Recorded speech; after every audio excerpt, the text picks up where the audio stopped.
বাংলাদেশে প্রতিদিন ঘটে যাওয়া গুরুত্বপূর্ণ ঘটনা ও নানা তথ্য নিয়ে আলোচনা এবং বিশ্লেষণে TVN24 নিউজ নেটওয়ার্কের নিয়মিত আয়োজন আলোচনায় বাংলাদেশ অনুষ্ঠানে দর্শক আপনাদের স্বাগত জানাচ্ছি। আমি আশফাক আহমেদ।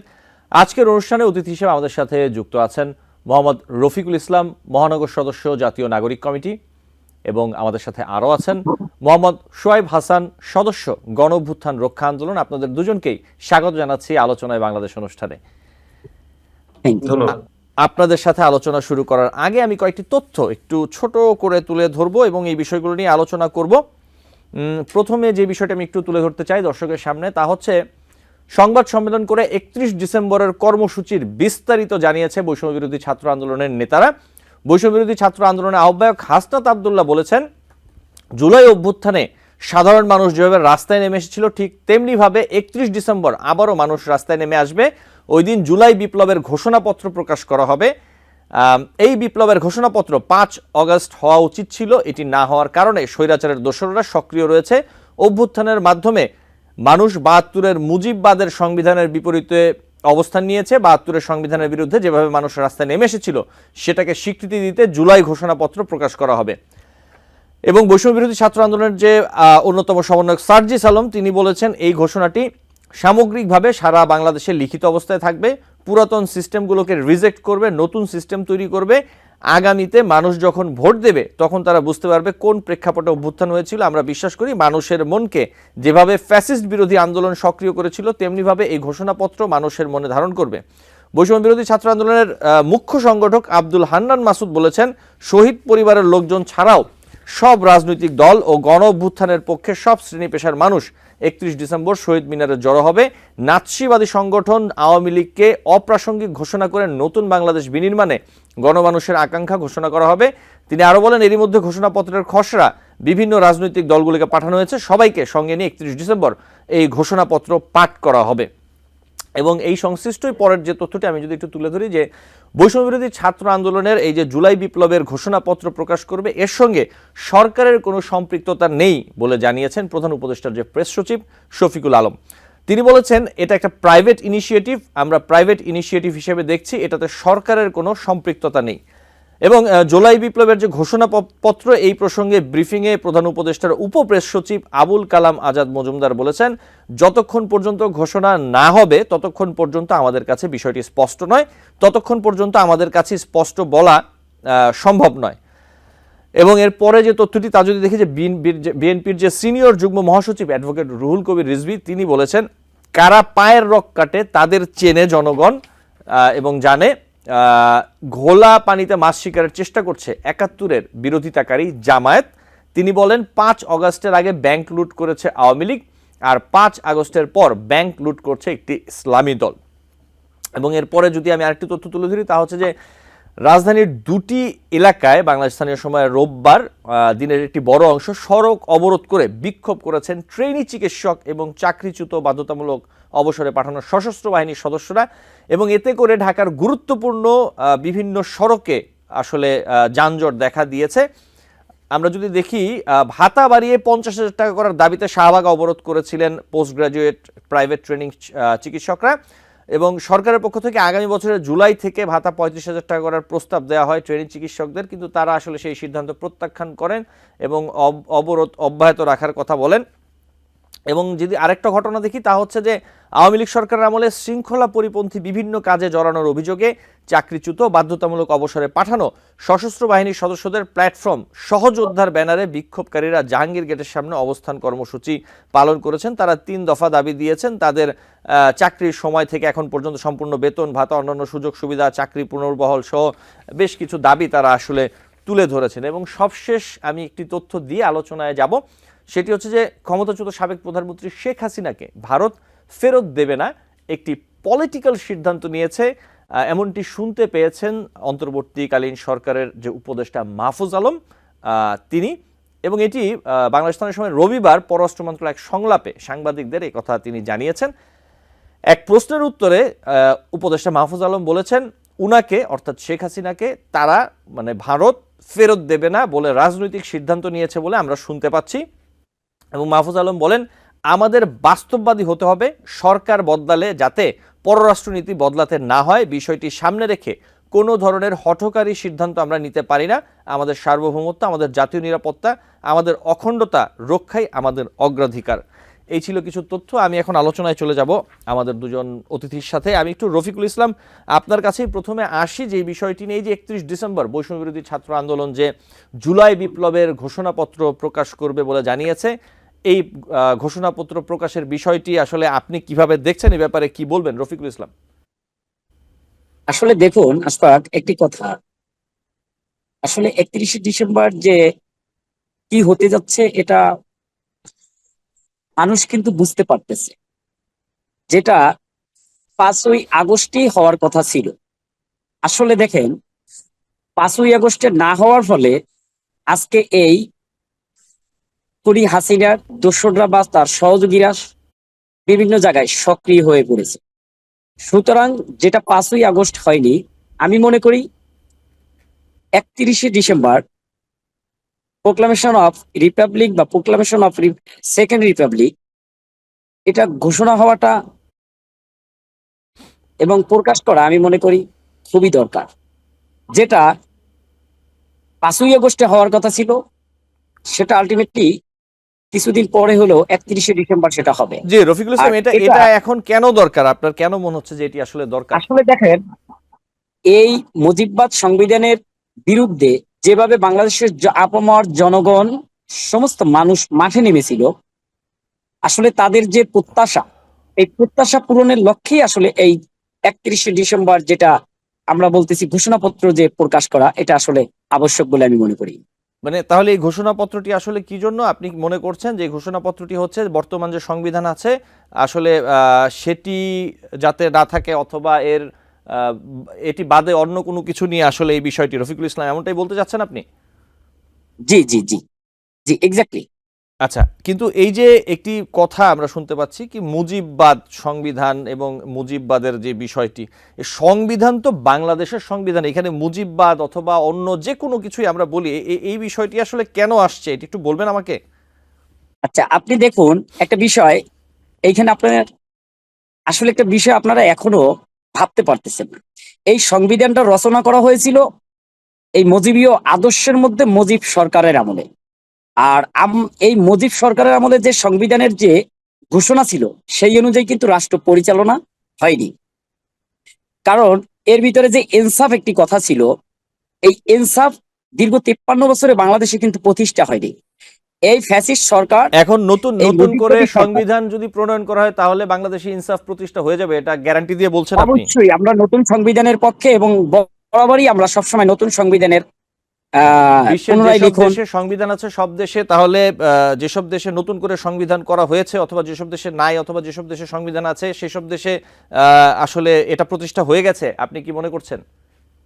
জি জি জি জি, যেসব দেশে আপনি আপনি একটা জিনিস লক্ষ্য করুন যে বাংলাদেশ ব্যতিরেকে অন্য যে সকল রাষ্ট্রে নতুন করে সংবিধান লেখন হয়েছে, দেখেন সেই সকল রাষ্ট্রগুলো এখন খুব শৃঙ্খল এবং সুষ্ঠুভাবে পরিচালনা হচ্ছে তাদের রাষ্ট্র ব্যবস্থা, পররাষ্ট্রনীতি বা তাদের যে দেশের যে একটা কাঠামো ভিত্তি স্থাপন হয়েছে, এটা হয়েছে। কিন্তু বাংলাদেশের এই মুজিববাদী সংবিধানের যদি আমরা বাদ দিতে না পারি, আসলে এই সংবিধানকে আমরা বাদ দিতে চাই, তবে আমরা এখন কেন এই সংবিধানটাকে এখনো বলবৎ রেখেছি, সমস্ত জনগোষ্ঠীর একটি কল্যাণের স্বার্থে আসলে আমরা নতুন সংবিধানের পক্ষে, এবং নতুন সংবিধান লেখন হোক এটাই।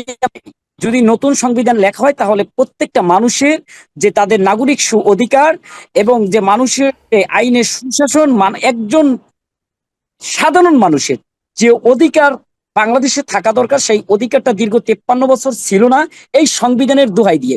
সুতরাং এই সংবিধানকে ছুঁড়ে ফেলার জন্য এই সংবিধান কারা লিখবেন, কারা লিখবেন নতুন সংবিধান? এখন দেখেন, আমাদের জাতীয় নাগরিক কমিটির পক্ষ থেকে 69টা দফা অলরেডি আমরা নতুন সংবিধান লেখার পক্ষে, তারপরেও আমরা রাষ্ট্রের সাথে অলরেডি 69টা দফা পরিবর্তনের জন্য যেটা দিয়েছি, আমরা প্রস্তাব জানিয়েছি। এখন এখানে সংবিধানের বিভিন্ন নেতৃবৃন্দ থাকবেন, এই সংবিধান বিশ্লেষকরা থাকবেন, যারা সংবিধান বিষয়ে প্রজ্ঞাবান বা তারা যারা লিখন এর বিষয়ে যারা জানে বুঝে তারাই থাকবে। এর ভিতরে জাতীয় নাগরিক কমিটির নেতৃবৃন্দ থাকবে। রফিকুল আর ইসলাম, সংবিধান পরিবর্তন কোনো রাজনৈতিক দল বা সংগঠনের বিষয় নেই, এটি যারা সরকারে আছেন অথবা সংসদে যারা থাকবেন তাদের বিষয়ে এরও কিছু নিয়ম আছে। এখন বিষয় যেটি হচ্ছে, আমি যেটি বলতে চাচ্ছি যে এটি যদি করতে হয় অথবা কেউ যদি করেও, সেটা তো অবশ্যই যেই সরকার আছে সেই সরকারের ইচ্ছা অথবা তাদের সহযোগিতা লাগবে, নাকি কি বলেন রফিকুল ইসলাম? আমি একটা জিনিস আপনাকে উল্লেখ করে বলি, আসলে কোনো গণ অভ্যুত্থান কোনো সংবিধানের উপরে দাঁড়িয়ে কিন্তু হয় না। রফিকুল ঠিক আছে, ইসলাম, এটি নিয়ে আমি ব্যাখ্যায় অথবা এটার সংজ্ঞায় যাব না, কিন্তু 5ই আগস্টে গণ আন্দোলন হয়েছে, অবশ্যই সবই হয়েছে, কিন্তু এটা কি গণ অভ্যুত্থান অথবা বিপ্লব, এই বিষয়টাকে আমাকে একটু ক্লিয়ার করবেন রফিকুল ইসলাম? অবশ্যই গণ অভ্যুত্থান, কেন নয়, অবশ্যই গণ অভ্যুত্থান। আর আচ্ছা। একটি যে রাষ্ট্রে, যখন কোনো রাষ্ট্রে আপনি বহির্বিশ্বে দেখবেন, যখন কোনো রাষ্ট্রে গণ অভ্যুত্থান হয়, তারপরে পূর্ববর্তী কোনো সংবিধান বলেন বা পূর্ববর্তী কোনো নীতি এগুলা থাকে না, তখন আচ্ছা, সবকিছু নতুনত্বর বিষয় চলে আসে, সবকিছু নতুন ভাবেই তৈরি করতে হয়। তাহলে এই বিষয়টি 5 মাস পরে এসে আসলে কেন মনে হচ্ছে যে পরিবর্তন করা প্রয়োজন আসলে যেটা আপনার কাছে? 5ই আগস্ট হওয়ার কথা ছিল, আমরা কিন্তু আসলে আপনি দেখছেন বৈষম্য বিরোধী ছাত্র আন্দোলনের আহ্বায়ক জনাব হাসনাত আব্দুল্লাহ ইতিমধ্যে কিন্তু বলেছে, যেটা 5ই আগস্ট হওয়ার কথা ছিল, কিন্তু সেটা একটু দেরিতে হলেও 31শে ডিসেম্বরে আমরা সেই ঘোষণাপত্রটি প্রকাশ করতেছি। আর আরেকটা বিষয় হলো, এর পিছনে আপনি দেখবেন আহ সার্জিস আলম সহ অন্যান্য প্রেস উপদেষ্টা এবং উপদেষ্টা মণ্ডলীর সদস্য এবং প্রেস সচিব শফিকুল আলম সহ বিভিন্ন ব্যক্তিবর্গ একটা বিষয় কিন্তু তুলে ধরেছে, যেটা হলো আসলে 5ই আগস্ট হওয়ার কথা ছিল, কিন্তু এর ভিতরে আরেকটা বিষয় আমি তুলে ধরি। বিভিন্ন জায়গায় দেখবেন প্রোপাগান্ডা ছড়াচ্ছে এর ভিতরে সরকার জড়িত। আসলে সরকার জড়িত না, সেটা কিন্তু ইতিমধ্যেই জি, প্রেস তুলে সচিব ধরেছে। বলেছেন, জি প্রেস সচিব বলেছেন, উনি বলেছেন যে আসলে এই বিষয়টি প্রাইভেট বিষয়, মানে অর্থাৎ এর সাথে সরকারের কোনো সম্পর্ক নেই, এই জি অবস্থানটি জি উনি জি, জি এটা পরিষ্কার করেছেন। একান্তই আসলে আন্দোলন কেন্দ্রিক, ছাত্র জনতার বিপ্লবী যারা ছাত্র জনতা ছিল, এই জুলাই অভ্যুত্থানে যারা জড়িত ছিল, একান্তই তাদের বিষয়টা। জি, আপনার কাছে আমি আবার আসবো, আমি একটু সুয়েব হাসানের কাছে যেতে চাই একই বিষয়। সুয়েব হাসান, আপনি বিষয়টিকে কিভাবে দেখছেন? আমি আসলে প্রশ্ন করে বিষয়টি দীর্ঘায়িত করবেন, আলোচনা শুনছিলেন। জি, সুয়েব হাসান। জি জি, প্রোক্লেমেশন অফ রেভলিউশন বলে যে ব্যাপারটা আছে, আমরা এটা ব্রাজিলে দেখেছি, ইউনাইটেড স্টেটস অফ আমেরিকাতে দেখেছি। অর্থাৎ এই প্রোক্লেমেশনের যে অর্থটা এখানে দাঁড় করানো হবে সেটা হলো যে এই গণঅভ্যুত্থান ইটসেলফ একটা লেজিটিমেসি, এই গণঅভ্যুত্থান নিজেই একটা বৈধতা, এবং সেই বৈধতার উপর দাঁড়িয়ে একটা নতুন সংবিধান কিংবা নতুন একটা রাজনৈতিক বন্দোবস্তের জায়গা তৈরি হবে। আমরা যেই 72-এর সংবিধান নিয়ে যে মূল সমস্যাটি আমরা দেখেছি সেটা হচ্ছে যে বিগত সময়ে যখন গণতান্ত্রিক অধিকার মানুষের হরণ করা হচ্ছিল বা নির্বাচন ব্যবস্থাকে ধ্বংস করা হচ্ছিল, যেই ন্যারেটিভটা আওয়ামী লীগের পক্ষ থেকে সব সময় দাঁড় করানোর চেষ্টা করা হয়েছে যে আমাদের সাংবিধানিক ধারাবাহিকতা বজায় রাখতে হবে, এবং এই সাংবিধানিক ধারাবাহিকতার কথা বলেই কিন্তু বিগত 15 বছর যে আওয়ামী ফ্যাসিস্ট রেজিম তারা কিন্তু ক্ষমতায় থেকেছে। সুতরাং 24-এর এই গণ আন্দোলন বা গণ অভ্যুত্থান বা বিপ্লবের পরে অবশ্যই আমাদের একটা নতুন সাংবিধানিক কাঠামো দরকার, এবং সেই সাংবিধানিক কাঠামোর যে বৈধতা কিংবা কারা এই সাংবিধানিক কাঠামোটা তৈরি করবেন সেটা হচ্ছে এই গণঅভ্যুত্থান ইটসেলফ সেটার অ্যান্সার। এবং যতদূর আমি বুঝতে পারি যে 31শে ডিসেম্বর সেই গণঅভ্যুত্থানটাকে রাজনীতির একটা রেফারেন্স পয়েন্ট হিসাবে এস্টাবলিশ করে দেন একটা নতুন সংবিধান কিংবা নতুন একটা রাজনৈতিক বন্দোবস্তের দিকে হয়তো আমরা এখানে সোহেব এগিয়ে হাসান, যাব। একটি প্রশ্ন আছে। বিষয়টি হলো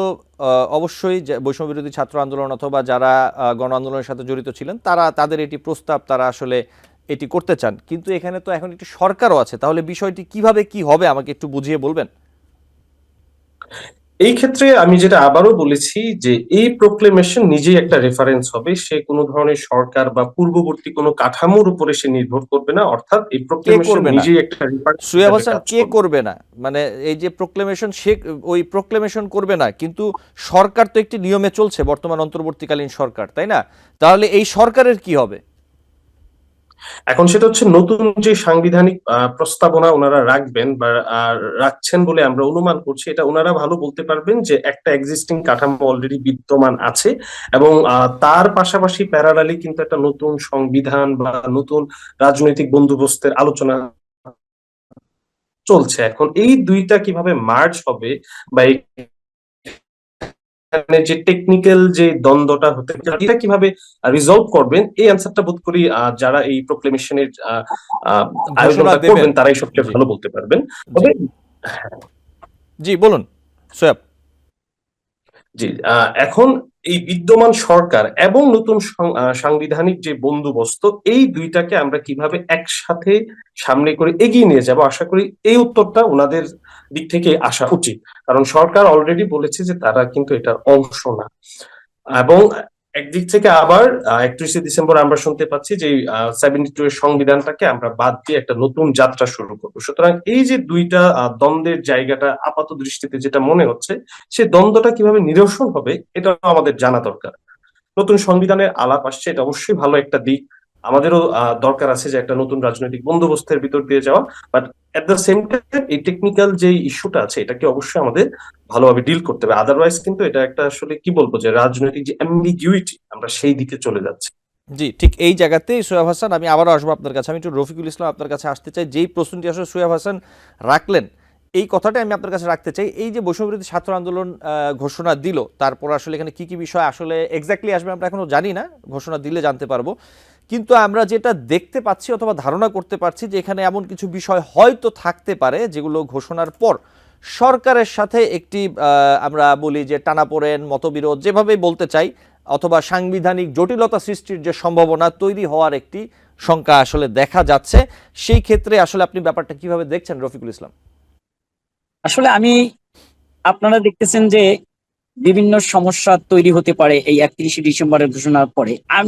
আমি মনে করি সেটা না হওয়ার কথা। আসলে এই 5ই আগস্ট যেভাবে বিপ্লব হয়েছিল, যেইভাবে গণ অভ্যুত্থান হয়েছিল, সমস্ত মানুষের যে অংশগ্রহণ হয়েছিল, ঠিক আসলে এই অংশগ্রহণের উদ্দেশ্যে কেন ছিল একটি নতুন সংবিধান, একটি নতুন রাষ্ট্র নির্মাণ। আসলে এটাই ছিল তাদের মূল একটা উদ্দেশ্য।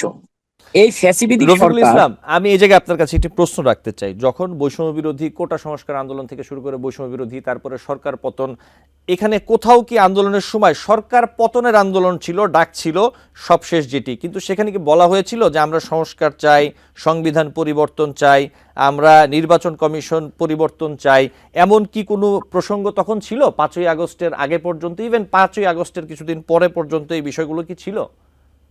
আচ্ছা, আপনি একটা জিনিস লক্ষ্য করুন, 3রা আগস্টের দিকে একটু লক্ষ্য করে দেখুন। 3রা আগস্ট এখন বর্তমান মাননীয় উপদেষ্টা, তথ্য যে উপদেষ্টা আছেন নাহিদ ইসলাম, ঘোষণা তার মুখ থেকে কিন্তু ঘোষণা আসছিল যে ফ্যাসিবাদী ব্যবস্থার বিলোপ এবং নতুন রাজনৈতিক বন্দোবস্ত। আসলে সেখান থেকেই কিন্তু এই ধারাটা বয়ে আসে যে যখন যে আপনার 3রা আগস্টের ফ্যাসিবাদী ব্যবস্থা বিলোপ, আসলে ফ্যাসিবাদী ব্যবস্থাটা কি, এই ফ্যাসিস্ট সিস্টেমটা কি, এইটা যদি আমরা বুঝতে পারি তাহলে আমরা বুঝতে পারবো। ওখান থেকে কিন্তু চলে আসে আলটিমেটলি যে আসলে 72-এর সংবিধান আমরা রাখবো কি রাখবো না, প্রশ্ন চলে আসে, এবং নতুন রাষ্ট্র বিনির্মাণ করব কি করব না। আসলে 3রা আগস্টের এই কথার সারমর্ম যদি আপনি দেখেন তাহলে আপনি কিন্তু আলটিমেটলি বুঝতে পারবেন যে আমরা 72-এর সংবিধান মানতেছি না, বাংলাদেশের সমস্ত মানুষ মানতেছে না, একটি নতুন সংবিধান রচনা হোক, বাংলাদেশের কতজন মানুষ চাচ্ছেন অথবা মানছেন না, এটা তো আমরা আসলে কোনো ভোট হয়নি, কোনো গণভোট হয়নি, সেটি আসলে বলা কঠিন। এই জন্যই আমি আসলে প্রশ্নগুলো কেন করছি, নতুন সংবিধান হতেই পারে, বহু রাষ্ট্র হয়েছে, সেটা নিয়ে কোনো সমস্যা নেই, কিন্তু এই যে বিষয়গুলো, এই বিষয়গুলো আসলে কি জনগণের সামনে উপস্থাপন করা উচিত না? প্রস্তাবগুলো যেমন দিবেন, সেটা তো অবশ্যই তারা একটা প্রস্তাব দিবেন, আপনি কি মনে করেন? জি, আমি যে জিনিসটা মনে করি, এখন দেখেন আমরা ডিক্লেয়ার দিয়েছি যে ইতিমধ্যে 31শে ডিসেম্বর প্রকাশ করা হবে যে প্রোক্লামেশন অফ যে রেভুলেশন, অথবা যে বিষয়টা ঘোষণাপত্রটা আসবে, যে জুলাই গণঅভ্যুত্থানের যে ঘোষণা 5ই আগস্ট হওয়ার কথা ছিল, যেটা 31শে ডিসেম্বর ঘোষণা আসবে, আমরা কিন্তু পাবলিকলি এটা ঘোষণা দেব। আর এই জন্যই আমরা উল্লেখ করে দিয়েছি যে কোন স্থান হবে, যে স্থান থেকে আমাদের আন্দোলন তৈরি হয়েছিল, সেই স্থান শহীদ মিনার, কেন্দ্রীয় শহীদ মিনার থেকেই কিন্তু আমরা ডিক্লেয়ার দিব, প্রকাশ করব। এবং এটা জনগণের আকাঙ্ক্ষা ছিল এবং জনগণের প্রত্যাশা ছিল 5ই আগস্টে, কিন্তু সেটা আমরা আলটিমেটলি দেরি হওয়ার পরেও আমরা 31শে ডিসেম্বর কিন্তু ইতিমধ্যে আমরা দিতে পারবো বলে আশা করি, এবং আমরা দিব। জি, আপনাকে ধন্যবাদ রফিকুল ইসলাম। আমি আবার আসবো আপনার কাছে, এবং সোহেব হাসান আপনার কাছে আসবো। আমাকে একটি ছোট্ট বিরতি নিতে হবে। দর্শক, আলোচনায় বাংলাদেশ শুনে নিচ্ছে একটি ছোট্ট বিরতি, সাথেই থাকবেন। TBN 24 টেলিভিশন দেখতে আজই কল করুন 7187776556। লগ ইন করুন www.totalcablebd.com। দর্শক, আলোচনায় বাংলাদেশ অনুষ্ঠানে আপনাদের আবারও স্বাগত জানাচ্ছি। আমাদের সাথে আছেন দুজন অতিথি। আমি সরাসরি প্রশ্নে চলে যাব, প্রশ্ন উত্তরে চলে যাব। আমি একটু রফিকুল ইসলাম আপনার সাথে কথা বলছিলাম, একটু ভিন্ন প্রসঙ্গে আসি। এই বিষয় নিয়ে আসলে কথা বললে আরো দীর্ঘ সময় কথা বলা যাবে, নিশ্চয়ই আমরা সামনে আরো বলবো এই বিষয়গুলো নিয়ে আপনাদের সাথে কথা। যে বিষয়টা আমি একটু তুলে ধরতে চাই সেটি হচ্ছে যে অনুষ্ঠানের শুরুতে আমি কিছু তথ্য দিচ্ছিলাম, সেখানেও ছিল, সেখান থেকে একটু তুলে ধরি। বিএনপির যে সিনিয়র যুগ্ম মহাসচিব অ্যাডভোকেট রুহুল কবির রিজভী, তিনি বলেছেন কারা পায়ের রক কাটে তাদের চেনে জনগণ, জানে। ঘোলা পানিতে মাছ শিকারের চেষ্টা করছে ৭১-এর বিরোধিতাকারী জামায়াত। ৫ অগস্টের পর ব্যাংক লুট করছে একটি ইসলামী দল। বিএনপির নেতা রুহুল কবির রিজভী এই কথা বলেছেন। আমরা দেখেছি যে দীর্ঘদিন বিএনপি এবং জামায়াত একসাথে রাজনীতি করে আসছে, তাদের মধ্যে একটি রাজনৈতিক সমঝোতা আছে। এই জায়গাটিতে আসলে কোনো আপনি কিভাবে দেখছেন আসলে বিষয়টি? এটা কি আসলে বিএনপি জামায়াতের রাজনৈতিক কৌশলেরই কোনো অংশ, নাকি তাদের মধ্যে আসলেই দূরত্ব অথবা বিরোধ বাড়ছে বলে আপনার কাছে মনে হচ্ছে, রফিকুল ইসলাম? আসলে একটা জিনিস খেয়াল করবেন, বিরোধ এই ৫ই আগস্টের পর থেকে কারা তৈরি করতেছে এটা কিন্তু বাংলাদেশের আপামর সমস্ত জনগণ জানে। আসলে আপনি একটা জিনিস বলবেন, বিএনপির সিনিয়র যুগ্ম মহাসচিব যে অ্যাডভোকেট রুহুল কবির রিজভী সাহেব যে বলেছেন যে ঘোলা পানিতে মাছ শিকার, আসলে এটা কি বুঝাতে চেয়েছেন, বাংলাদেশের জনগণকে তিনি কি বার্তা দিতে চেয়েছেন, এটা একটা বিষয়, বুঝার বিষয়। আসলে এটা দিয়ে তিনি যেটা বুঝাতে চেয়েছেন যে বাংলাদেশে একমাত্র এই ফ্যাসিস্ট স্বৈরাচারী হাসিনা যাওয়ার পরে মনে করেন একটি দল ক্ষমতাভোগী হয়ে পড়েছে, এটারই একটি বহিঃপ্রকাশ বলে আমি মনে করি যে ঘোলা পানিতে মাছ শিকার। জি, আপনি কি আর কিছু যোগ করতে চান ওনার যে জামায়াতকে নিয়ে মন্তব্য, অথবা এই যে ব্যাংকের বিষয়ে যে কথাটি তিনি বলেছেন যে ৫ অগস্টের পর ব্যাংক লুট করছে একটি ইসলামী দল, এই বিষয়ে কি আপনি কিছু যোগ করতে চান, রফিকুল ইসলাম? আমি এটা বলতে চাই, আসলে এটা বাংলাদেশের জনগণ জানে, বাংলাদেশের জনগণ বুঝে কারা লুটের সাথে জড়িত, কারা এই চাঁদাবাজির সাথে জড়িত, দুর্নীতিবাজদের সাথে জড়িত, এটা বাংলাদেশের জনগণ জানে। তারা একে অন্যে বিরোধ করুক। আসলে এই যে ব্যবস্থা, আমাদের কিন্তু প্রথমেই এই যে স্লোগান ফ্যাসিবাদী ব্যবস্থার বিলোপ, এই ব্যবস্থার বিলোপ করার জন্যই আসলে এই জাতীয় নাগরিক কমিটি বা নতুন রাজনৈতিক বন্দোবস্ত। জি, আপনাকে ধন্যবাদ। সোয়েব হাসান, আপনি যদি এই বিষয়ে কিছু বলতে চান। হ্যাঁ, জি, এইখানে বিএনপির যে যুগ্ম মহাসচিব রুহুল কবির রিজভী প্রথমে যে কথা বলেন যে কারা রক কাটে আমরা জানি, অবশ্যই এখানে এটা খুবই বোধগম্য যে উনি জামাত শিবিরের দিকে এই ইঙ্গিতটা করেছেন। এবং আওয়ামী লীগ আওয়ামী লীগের যে দীর্ঘদিনের যে ন্যারেটিভ, সেই ন্যারেটিভে কিন্তু এটা একটা শক্ত প্রচারণা, জামাত শিবিরের রক কাটা কিংবা নাশকতার যে অভিযোগ। কিন্তু এইখানে যে ব্যাপারটা সতর্কতার সাথে ওনার লক্ষ্য করা উচিত ছিল যে এই একই আওয়ামী ন্যারেটিভে কিন্তু তারেক রহমানকে গ্রেনেড হামলার জন্য দায়ী করা হয়, তারেক রহমানকে হুজির সাথে সম্পৃক্ততার জন্য দায়ী করা হয়, তাকে বসুন্ধরা গ্রুপ থেকে শত কোটি টাকা চাঁদাবাজির জন্য দায়ী করা হয়। সুতরাং জামাত বিএনপির মধ্যে এক ধরনের রাজনৈতিক প্রতিযোগিতা আছে এবং ক্ষেত্র বিশেষে ওনারা প্রতিপক্ষ হতে পারেন, এবং আমি মনে করি দুই দলের মধ্যেই যে যৌক্তিক সমালোচনার জায়গা সেটা অবশ্যই থাকবে। কিন্তু সেটা করতে যদি আওয়ামী ন্যারেটিভের উপরে ভর করা হয়, এটার ইম্প্যাক্ট হবে disastrous.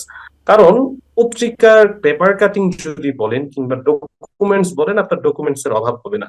In that case Tarique রহমানকে আপনারা বিদ্যুৎ খাতের কেলেঙ্কারির সাথে জড়াতে পারেন।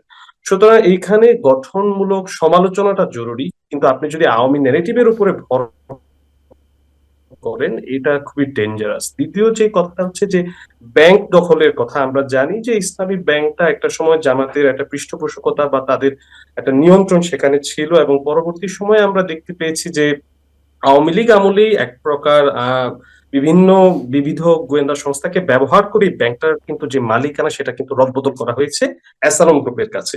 তো ৫ আগস্ট পরবর্তী সময়ে এটা খুব অনুমেয় ছিল যে জামায়াত ইসলামী ব্যাংকটাকে আবার রিক্যাপচার করবে। কিন্তু এখানে যে একটা ঘটনা হয়তো রুহুল কবির রিজভী এড়িয়ে গেলেন, সেটা হলো যে যুবদলের একজন নেতা সাইফুল ইসলাম নীরবকে ৫ আগস্টের পরবর্তী সময়ে প্রায় ২০০ কোটি টাকার একটা চুক্তি হয় অ্যাসালমের সাথে, যে ইসলামী ব্যাংকের টেক ওভারটা যাতে অ্যাসালম আবার ঠিকঠাক করতে পারে। এবং আমরা একজন অনুসন্ধানী সাংবাদিকের বরাতে এটাও জানতে পেরেছি যে সেই ২০০ কোটি টাকার যে ১৮০ কোটি টাকা এক মাসে বিভিন্ন মেয়াদে যুক্তরাষ্ট্রে পাচার করা হচ্ছে। এখন এটা সত্য যে বিগত আওয়ামী ফ্যাসিবাদী আমলে প্রচুর পরিমাণে শিল্প কারখানা বলেন বড় বড় কোম্পানি বলেন, বিএনপি বা জামাতপন্থী ব্যবসায়ী বলেন, সেই ধরনের ব্যবসাগুলোকে কিন্তু নানাভাবে ছিনিয়ে নেওয়া হয়েছে। সুতরাং এখন এটা খুব আমরা প্রেডিক্ট করতে পারি যে এই যে পুরাতন মালিকানা, আমরা একটা পত্রিকার বরাতে দেখেছি প্রায় 800'রও বেশি মালিক তাদের পুরাতন মালিকরা তাদের কোম্পানির মালিকানা ফিরে পেয়েছেন। সুতরাং রুহুল কবির রিজভী ইসলামী ব্যাংকের ইস্যুটাকে যেভাবে ফ্রেম করলেন, আমি মনে করি এটা অনুচিত এবং এই মুহূর্তে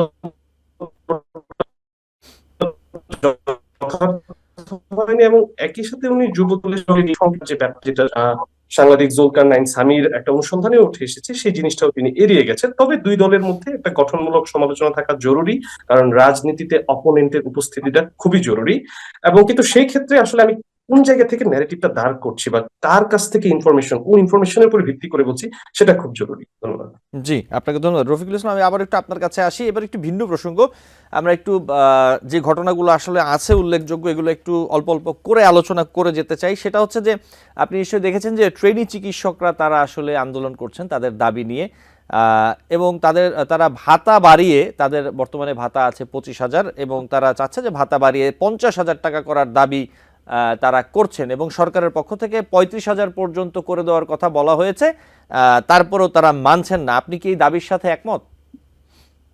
আসলে দেখেন, আজকে একটা জিনিস সবচেয়ে ভালো আনন্দের বিষয়, সারা বাংলাদেশের মানুষ যে যেখান থেকে প্রত্যেকটা শ্রেণী দেখেন আন্দোলন করতে পারতেছে। দীর্ঘ 16 বছর এই ফ্যাসিস্ট সরকারের আমলে কোনো বিষয় নিয়ে কিন্তু কোনো আর্গুমেন্ট নিয়ে কোনো আন্দোলন করতে পারেনি। সুতরাং এখান থেকেই কিন্তু একটা জিনিস লক্ষ্য করা যায় যে বাংলাদেশ যে নতুন ভাবে স্বাধীন হয়েছে, এটা তার বহিঃপ্রকাশ। প্রথমে আমি এটা বলতে চাই। আর যে আন্দোলনের কথাটা বললেন, আসলে দেখেন বাংলাদেশের যে বা মানুষের যে দৈনিক চাহিদা বা মানুষের যে জীবিকা নির্বাহের জন্য যতটুকু প্রয়োজন, আসলে আমি মনে করি তাদের দাবি একদিকে যৌক্তিক, আবার বাংলাদেশের কাঠামো দিক থেকে আমি মনে করি যতটুকু তাদেরকে রাষ্ট্রীয়ভাবে দেওয়া উচিত, এটা আমি মনে করি তাদের দেওয়া উচিত, এটা তাদের প্রাপ্য। জি, আপনাকে ধন্যবাদ রফিকুল ইসলাম। আপনি কি বলবেন এই বিষয়ে? দুঃখিত, সোয়াইব হাসান, আপনি কি বলবেন? আমি বলবো যে দেখেন, বাংলাদেশের সোসাইটিতে ডাক্তারদের নিয়ে দুই ধরনের পারসেপশন আছে। এক ধরনের পারসেপশন হচ্ছে যে একজন ডাক্তার চেম্বারে বসছেন, প্রতি রোগী 1,000 টাকা, এবং একবার চেম্বার করলে প্রতিদিন তিনি লাখ লাখ টাকা ইনকাম করছেন। এই ধরনের একটা পারসেপশন আমাদের সোসাইটিতে আছে ডাক্তারদের নিয়ে। এট দ্য সেম টাইম আপনি যখন সরকারি হাসপাতালগুলোতে দেখবেন এবং ডাক্তারদের যে ওয়ার্কিং আওয়ারটা দেখবেন, অনেক লম্বা একটা সময়। এবং এই যে ট্রেনি চিকিৎসকরা তাদের যে স্ট্রাগল তাদের লাইফে, কারণ সব ডাক্তার কিন্তু চেম্বার করতে পারেন বা সবার চেম্বারে অহরহ রুগী আসে বা সবাই কোটিপতি, ব্যাপারটা কিন্তু এমন না। বরং তাদের অনেকেই দেশের নাগরিকদের এই চিকিৎসা সেবাটা দিতে গিয়ে একটা লম্বা ওয়ার্কআউট করছেন এবং প্রচন্ড কাজের প্রেশার আছে। সুতরাং আমি মনে করি যে বেতন কাঠামোটাকেই সেটা যৌক্তিকভাবে পর্যালোচনা করে অবশ্যই তাদেরকে একটা হ্যান্ডসাম অ্যামাউন্ট পে করা উচিত। জি, অবশ্যই, কিন্তু 25,000 থেকে একবারে ডাবল 50,000 তাদের দাবি, বিষয়টি আপনার কাছে কেমন মনে হচ্ছে? এই বিষয়টি যদি একটু বলতেন। সরকারের পক্ষ থেকে তো 35,000 পর্যন্ত বলা হয়েছে। সোয়াইব হাসান। জি, এই ক্ষেত্রে আসলে আমরা বিভিন্ন দেশের যে স্যালারি স্ট্রাকচার সেই দিকে নজর দিতে পারি। আমাদের বাংলাদেশের কনটেক্সটটা যে সকল দেশের সাথে সামঞ্জস্যপূর্ণ আছে, আমরা সেই দিকে নজর দিতে পারি। একই সাথে এই জিনিসটা আমি বলবো যে দাবি দেওয়ার ক্ষেত্রে আমাদের যে মিউচুয়াল যে আলোচনাটা, এটা খুব জরুরি। একটা মিডল পয়েন্টে আমাদের আসা উচিত। তবে অবশ্যই যে এক্সিস্টিং স্যালারিটা আছে এটা থেকে অবশ্যই আমাদের উচিত তাদের একটা ইনক্রিমেন্টের দিকে যাওয়া। জি, অবশ্যই রফিকুল ইসলাম। এই দাবি দেওয়ার বিষয় নিয়ে একটু আসি। আমরা দেখতে পেয়েছি যে 5ই আগস্টের পর থেকে আপনিও নিশ্চয়ই খেয়াল করেছেন যে যৌক্তিক কোনটা অযৌক্তিক সেই প্রসঙ্গে যাব না, কিন্তু যেটা হচ্ছে যে বিভিন্ন দাবি দাওয়া নিয়ে বিভিন্ন গোষ্ঠী, বিভিন্ন মানুষ আসলে রাস্তায় নেমে এসেছে। এই যে বিষয়টা, এই বিষয়টা আপনি যেমনটা বলছেন, এতে তো অন্য যে সাধারণ নাগরিক আছে, এই যে যেমন ঢাকার বিভিন্ন রাস্তায় আজকে দীর্ঘ যানজট ছিল, মানুষজন ঠিকমতো চলাফেরা করতে পারেনি। যারা দাবি করছেন, যারা আন্দোলন করছেন, তাদের যেমন অধিকার আছে, ঠিক একইভাবে যে লোকটি কাজে যাবেন সেই লোকটিরও যাওয়ার অধিকার আছে। এই যে সড়ক অবরোধ করে প্রতিদিন কোথাও না কোথাও, হয় শাহবাগ না হলে কাকলি, যেখানেই হোক, এই আন্দোলনের বিষয়টি আপনি কিভাবে দেখছেন? তাহলে সাধারণ মানুষ যারা কাজে যাবেন তাদের অধিকার হরণ হচ্ছে না? এই বিষয়টি কি যারা দাবি দেওয়া নিয়ে মাঠে নামছেন তারা বিবেচনা করছেন? আসলে দেখুন, বাংলাদেশে আসলে আমাদের এখন একটা এমন কালচার হয়ে দাঁড়িয়েছে যে কোনো দাবি আদায় করতে গেলেই রাস্তা ব্লক করতে হয় এবং রাস্তা আটকিয়ে তারপরে দাবিগুলো আদায় করতে হয়। এটা আমাদের একটা এই ফ্যাসিবাদী ব্যবস্থার অংশ বলেই আমি মনে করি। আমরা এই অবস্থান যাতে আগামী বাংলাদেশে, নতুন বাংলাদেশে না হয়, সেজন্য আমরা আমাদের হাতে অনেকগুলো পরিকল্পনা নিয়েছি। সুতরাং আমরা চেষ্টা করব যাতে নতুন বাংলাদেশে যে কোনো মানুষ নির্দ্বিধায় তার দাবি জানাতে পারবে, তবে সেটা কোনো জনদুর্ভোগ যাতে না হয় সেদিকে লক্ষ্য রেখে। এটা আমি মনে করি এটা আগামীর বাংলাদেশে, নতুন বাংলাদেশে হবে। এবং আর পূর্বে যারা এই ধরনের আন্দোলন করেছে, আপনারা দেখবেন এই ফ্যাসিস্ট সরকারের বিভিন্ন উস্কানিমূলক আন্দোলন ছাড়া তেমন কিন্তু জনদুর্ভোগের যে আন্দোলন হয়েছে তেমন কিন্তু আমরা দেখতে পাচ্ছি না। আসলে যারা এই ফ্যাসিস্ট সরকারের দোসররা যে আন্দোলনগুলো উস্কে দিয়েছে, মানুষ কিছু জনবলকে, কিছু সুযোগ সন্ধানী মানুষকে, কিছু লোককে তারা নিয়োজিত করেছে, এই তারাই একমাত্র এই জনদুর্ভোগ সৃষ্টি করার চেষ্টা করেছে, কিন্তু সেখানে লাভ হয়নি। আলটিমেটলি তারা আরো পিছু হটেছে। জি, সোয়েব হাসান, আপনি যদি এই বিষয়ে কিছু বলতে চান। আমি যে ব্যাপারটা বলবো যে ঢাকা কিন্তু অলরেডি একটা জ্যামের নগরী হয়ে গেছে, অনেকটা দুর্ভোগের নগরী। আমি বেশ কয়েকবার এই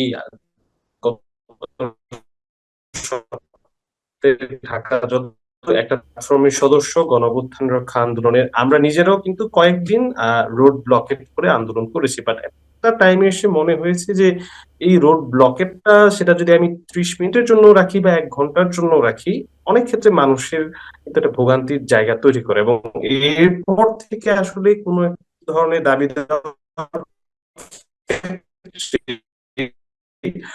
রাস্তা ব্লকেটের আমরা এভাবে এই ধরনের কোন কর্মসূচি গ্রহণ করিনি।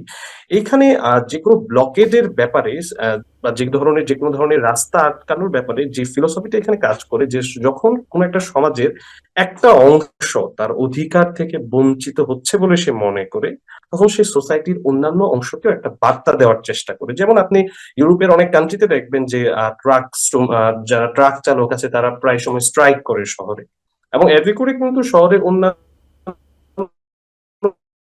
শ্রেণী পেশার মানুষেরও এক প্রকার ভোগান্তি হয়। এখানে যে ভিতরের যে মূল ফিলোসফি সেটা হচ্ছে যে সোসাইটির বিভিন্ন অংশকে একটা বার্তা দেওয়া, যে দেখো আমিও এই একই সমাজের অংশ, কিন্তু তুমি তোমার ফুল রাইটটা পাচ্ছ, আমি আমার ফুল রাইটটা পাচ্ছি না।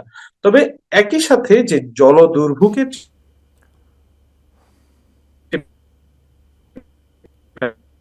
জি সোয়েব হাসান, আমি আপনাকে ঠিক মতো শুনতে এটাও পাচ্ছি না। আমাদের জি আমলে জি বলুন। আসলে সোয়েব হাসান, আমি আসবো আবার আপনার কাছে, সম্ভবত নেটওয়ার্কে কোনো সমস্যা হচ্ছে, আমি আবার আপনার কাছে আসবো। রফিকুল ইসলাম, আপনার কাছে আরেকটি বিষয় নিয়ে আসি। সেটি হচ্ছে যে ক্ষমতাচ্যুত সাবেক প্রধানমন্ত্রী শেখ হাসিনাকে ভারত ফেরত দেবে না বলে একটি পলিটিক্যাল সিদ্ধান্ত নিয়েছে, এমনটি শুনতে পেয়েছেন বলে জানিয়েছেন অন্তর্বর্তী সরকারের উপদেষ্টা মাহফুজ আলম। যদি তাই হয়, উনি যেমনটা বলছেন যে উনি শুনতে পেয়েছেন, এক্ষেত্রে অন্তর্বর্তী সরকারের পক্ষ থেকে কি ধরনের পদক্ষেপ আসলে আপনি প্রত্যাশা করছেন ভারতের সাথে সম্পর্কের ব্যাপারে? রফিকুল ইসলাম। আসলে দেখুন, আমাদের এই খুনি হাসিনাকে ভারত ফেরত দিবে কি দিবে না, এই বিষয়টা যতটা না ভাবার, তার চেয়েও বেশি ভাবার যে আমরা কতটা শক্তিশালী হয়েছি নিজের রাষ্ট্রের, আমাদের নিজস্ব রাষ্ট্রের শক্তিটা কতটা বাড়ানো যায় সেদিকে আমাদের ফোকাস দেওয়াটাই আমি মনে করি আবশ্যক। আরেকটি বিষয় যেটা আসলে ভারত যে ফেরত দিবে না খুনি হাসিনাকে, এটা একটা আসলে পলিটিক্যাল ডিসিশন নিয়েছে, কিন্তু এই পলিটিক্যাল ডিসিশন একদিকে আর বাংলাদেশ আর একদিকে। সুতরাং আমাদের বাংলাদেশের শক্তি সঞ্চারক এটাই আমরা চাইবো, আর এটা রাষ্ট্রীয় সিদ্ধান্ত নিবে যে ন্যায্যতার ভিত্তিতে। কারণ আমাদের সাথে ভারতের যে চুক্তি অনুযায়ী যে কোনো ব্যক্তি যদি তিনি সাজাপ্রাপ্ত হয় এবং যদি তিনি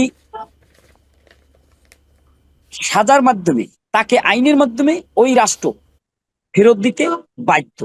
এখন তারা কেন ফেরত দিবে না সেটা আসলে ভারত জানে, এই বিষয়ে রাষ্ট্র সিদ্ধান্ত নেবে। জি, আমি মাঝখানে একটি প্রশ্ন আসলে আমি স্কিপ করে গেছি, আমি ওই প্রশ্নটা আবার একটু আসি রফিকুল ইসলাম আপনার কাছে। এবং সোহেব হাসান, আপনি শুনতে পাচ্ছেন আমাকে আশা করি এখন ঠিক মতো? জি, আমার কথা কি শোনা জি, যাচ্ছে আমি ঠিকঠাক? শুনতে পাচ্ছি, জি শুনতে পাচ্ছি, ধন্যবাদ। আমি একটু রফিকুল ইসলাম আপনার কাছে আসি, যে বিষয়টি নিয়ে, যে ঘোষণাপত্রের যে বিষয়টি বলা হচ্ছে যে ঘোষণাপত্রের খসড়া বিভিন্ন রাজনৈতিক দলকে পাঠানো হয়েছে, সবাইকে সঙ্গে নিয়ে 31 ডিসেম্বর ঘোষণাপত্র পাঠ করা হবে। রাজনৈতিক দলগুলো যাদের পাঠানো হয়েছে তাদের কাছ থেকে আসলে কি ধরনের প্রতিক্রিয়া অথবা তাদের কি ধরনের রেসপন্স আসতে পারে বলে আপনি মনে করছেন রফিকুল ইসলাম? আসলে দেখেন, আমাদের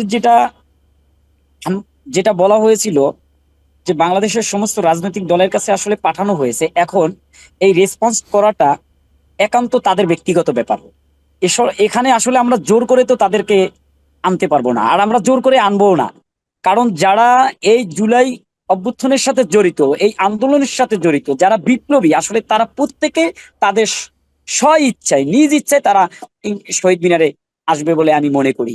এবং আপনারা দেখেছেন 5ই আগস্টে কিভাবে ছাত্র জনতা একত্রিত হয়েছিল এই ফ্যাসিস্ট সরকারকে পতিত করার জন্য, এই ফ্যাসিস্ট সরকারকে পায়ে পিষ্ট করার জন্য, এই মুজিববাদী সংবিধানকে পায়ে পিষ্ট করার জন্য একত্রিত হয়েছিল। ঠিক তদ্রুপ 31 ডিসেম্বর সমস্ত আপামর মানুষ একত্রিত হবে বলে আমি আশা করি। জি, আপনাকে ধন্যবাদ। আমাদের সময় খুবই কম, 1 মিনিট। সোহেব হাসান, আপনি এই বিষয়ে যদি একটু বলতেন, যেমনটা রফিকুল ইসলাম বলছিলেন যে 5ই আগস্টের মতোই রেসপন্স তারা পাবেন বলে আশা করছেন, বৈষম্য বিরোধী আন্দোলনও একই ধরনের প্রত্যাশা করছে হয়তোবা। আপনি কি মনে করেন যে 31 ডিসেম্বর একই ধরনের রেসপন্স অথবা কাছাকাছি রেসপন্স সাধারণ জনগণের কাছ থেকে অথবা অন্যান্য রাজনৈতিক দলগুলোর কাছ থেকে পাবে কিনা? দেখেন, এই ক্ষেত্রে যদি আপনি অন্যান্য রাজনৈতিক দলগুলাকে ইনক্লুড করতে না পারেন, আমার মনে হয় না এটা খুব একটা সাকসেসফুল স্টোরি হবে। কারণ উনি যে ছাত্র জনতার কথা বললেন, সেই ছাত্র জনতার একটা বড় অংশ কিন্তু বাংলাদেশে সে রাজনৈতিক দলের নেতা কর্মীগণ। আপনারা যদি এই জুলাই গণঅভ্যুত্থানে নিহতের তালিকা দেখেন বা সামনের সারির যেই বিভিন্ন জেলায় যারা আন্দোলন সংগঠিত করেছেন, সেখানে কিন্তু শুধুমাত্র ছাত্র জনতা এভাবে না বলে আপনার কিন্তু যে সকল পলিটিক্যাল পার্টি এবং তাদের অঙ্গ সংগঠনগুলো এখানে অংশগ্রহণ করেছে, তাদের যে অবদান সেটাকেও আপনার স্বীকার করতে হবে। এবং এই ছাত্র জনতার মধ্যে তারাও কিন্তু একটা বড় অংশ। সুতরাং তাদের উপস্থিতিটা যদি না থাকে বা তাদের পার্টিসিপেশনটা যদি না থাকে, এই ক্ষেত্রে আমি বলবো যে এই প্রোক্লেমেশনটা হয়তো অনেকাংশেই সফল হবে না বলে আমি মনে করি। জি, আপনাকে ধন্যবাদ সোহেব হাসান, এবং রফিকুল ইসলাম আপনাকেও ধন্যবাদ। আমাদের অনুষ্ঠান শেষ করতে হবে, নিশ্চয়ই অন্য কোনো দিন আপনাদের সাথে আবারও কথা হবে বিভিন্ন বিষয়ে, এবং আমাদের দর্শক আপনাদের মূল্যবান মতামত শুনতে পারবেন। ধন্যবাদ আজকে আমাদের সময় দেওয়ার জন্য, ভালো থাকবেন। ধন্যবাদ আপনাকে। ধন্যবাদ। দর্শক, আলোচনায় বাংলাদেশ অনুষ্ঠানে আজ এই পর্যন্তই। পরবর্তী অনুষ্ঠান দেখার আমন্ত্রণ জানিয়ে বিদায় নিচ্ছি।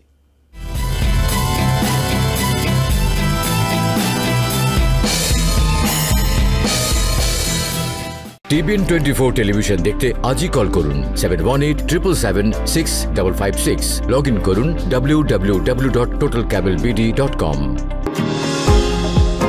নিউ ইয়র্ক থেকে সম্প্রচারিত টিভিএন 24 টেলিভিশন বিশ্বজুড়ে বাঙালির কণ্ঠস্বর।